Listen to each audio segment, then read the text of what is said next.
পশুপালনের সঙ্গে মানব সভ্যতার সম্পর্ক প্রাচীনকাল থেকেই।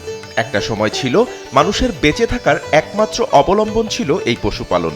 ওয়ালটন আবারও মিলিয়নিয়ার অফারে ওয়ালটন ফ্রিজ কিনে আপনিও হয়ে যেতে পারেন মিলিয়নিয়ার। ঠিক সেই প্রাচীনকালের ন্যায় বর্তমান সময়ে দাঁড়িয়েও পশুপালন করে স্বাবলম্বী হওয়া সম্ভব। তবে বর্তমান সময়ে দাঁড়িয়ে দেশি ছাগলের পাশাপাশি ব্ল্যাক বেঙ্গল প্রজাতির ছাগল চাষ করে পশ্চিমবঙ্গের উত্তর ২৪ পরগনার হিজলগঞ্জ দুলদুলি গ্রাম পঞ্চায়েতের স্বরূপকাঠির বাসিন্দা চামেলি গায়েন লাভের দিশা দেখছেন। তিনি বলছেন, মাত্র ২টি ছাগল কিনে চাষ করে আজ ১ বছরের মধ্যে পরীক্ষামূলকভাবে ৬০ থেকে ৭০টি ছাগলের মালিক হয়েছেন এবং ভালো মুনাফা পেয়েছেন। তবে বর্তমান সময়ে স্বাবলম্বী হওয়ার প্রধান উপায় ছাগল চাষ।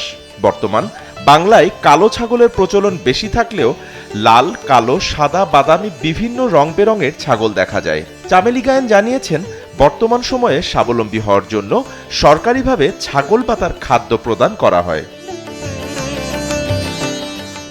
কিন্তু চামেলি গায়েনের দাবি, তিনি যদি কোনো রকমভাবে সরকারি সহযোগিতা পান তাহলে একটি ছাগলের ঘর বানাতে পারবেন। কারণ এই মুহূর্তে ছাগলের একটি ঘর বানানো তার সবচেয়ে বেশি প্রয়োজন। এ ব্যাপারে সরকার যেন তাকে সহযোগিতা করে, সেটি তার একমাত্র দাবি। SA TV digital.